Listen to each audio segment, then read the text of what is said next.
The beautiful island of Antigua, the wonderland of 365 beaches, and the setting against which some of the greatest fast bowlers of our time have worked their magic. And now, this young man continues the story. My grandmother worked on a scoreboard, so I've never missed a game. Even if I had school, I wouldn't go to school, or I would get out to school early to come to cricket at the ARG and then up here at the Surveyor Stadium. I was really into football, so I used to play football a lot. I used to play tennis as well, but I wasn't that much into cricket. I enjoyed watching it, but I never enjoyed playing it that much as the other sports, because most of my friends used to be playing football, so that's where I would normally be. But she kind of encouraged me to go play school cricket at 14.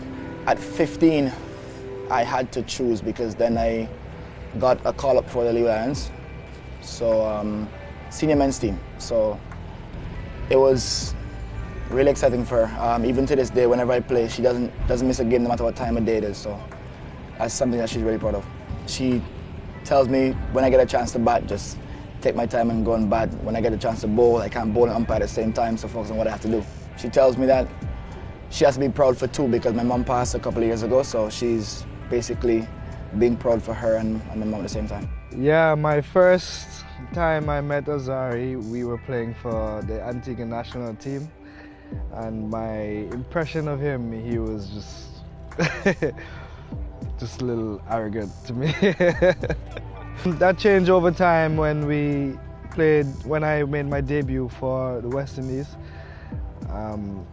We spent more time together, and I started to understand who he is and where he's coming from. The first time I saw him in the flesh was in the 2016 Under-19 World Cup in Bangladesh. He was just a cut above everyone else then as a bowler, and played a huge part in sort of helping the West Indies to get that first Under-19 World Cup trophy. And just talking to him then, it was quite interesting. Obviously knew his skill sets and very mature. My coach, Winston Benjamin, he's someone that really, put the confidence in me and let me know how good of a player I am. Even some days I go to training, I'm not getting it right and I'm doubting myself. He keeps telling me, look, you're better than that. You're not a machine, you're human, you're gonna make mistakes. Just, knowing that you're better than what you're doing now and just try and correct it. Because I set pretty high standards for myself, but at the same time, I don't want to be fighting myself in a game where I have to be, fighting against myself and still trying to get the batsman out. So basically, it's 2 against 1 if I'm fighting myself. So that's something that he's been telling me. Don't fight yourself, because then you're going to be at a disadvantage. I just forget about the last ball if it was a bad one, or I tried to at least. But and remember what I was doing when I was getting it right. Remember the feeling. Remember the run-up. The delivery, everything. So I try to take a couple of seconds to, play the back of my mind and then go through it.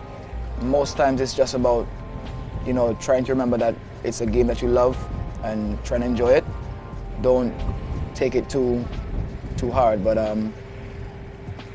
with that being said, it's still my profession. I still want to do well at it. So I get a lot of advice, try and remember to enjoy it and don't be too hard on yourself. I think the intensity that I put in practice, because for me, every training session is like a match. I train with match intensity, so I don't leave anything for after training unless it's like an easy day.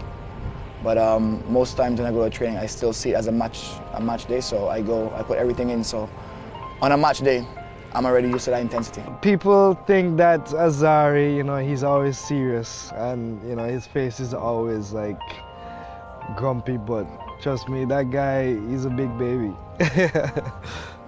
You said in a recent interview that you want to be able to lead by example in terms of captaincy. Do you enjoy that pressure? I don't necessarily see it as a pressure situation. I see it as an opportunity to, like you say, lead.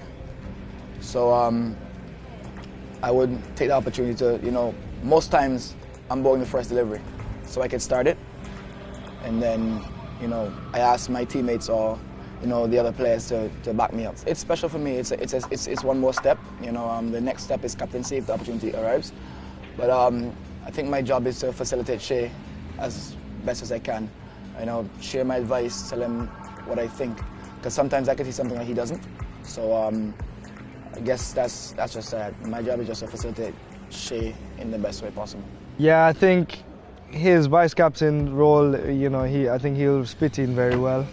You know, working with him in the Super 50, you know, he surprised me a little bit, to be honest. I thought he would probably be a little fresh coming in, but you know, I really was impressed by how he led the team, and I think this, you know, he'll fit in very nicely. The ability of Alzarri, and particularly I would say over the last 2 or 3 years, to become a leader in the West Indies team, to have the experience now of having played some county cricket, having played in the IPL.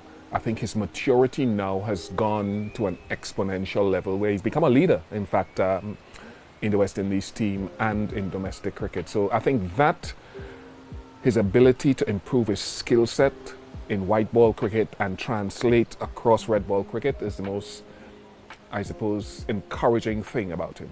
It brought another sense of calmness to me, because in moments where I'm bowling and I would generally get frustrated, I can't necessarily get frustrated because I still have the rest of the game to think about. I still have, you know, tactics to think about. So I think it actually helped me in staying a bit more centered, a bit more focused in the games.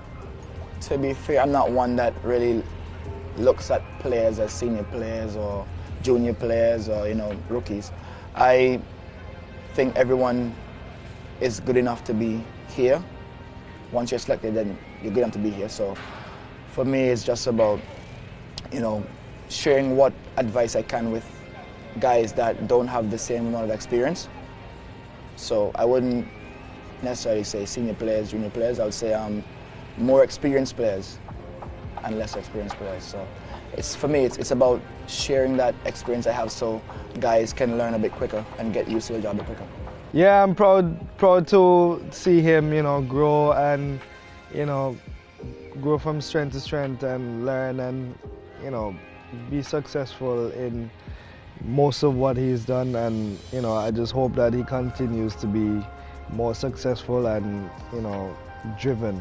The greatest challenge of my career so far is having to explain to my children why I'm not home all the time. Because when I come home, I have a very short time with them, so I try to spend as much time as I can. But when I have to leave, it's having to explain to my 5-year-old son now, because he's asking a lot of questions, why am I leaving? So it's pretty difficult, but I think that's the biggest challenge for me.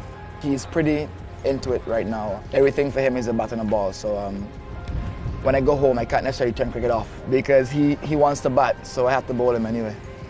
Out of me and their mother, I'm the fun parent, because if they fall, I'm gonna pick them up and tell them to go again. She's gonna try and stop them from playing. So yeah, when I get home, it's fun time.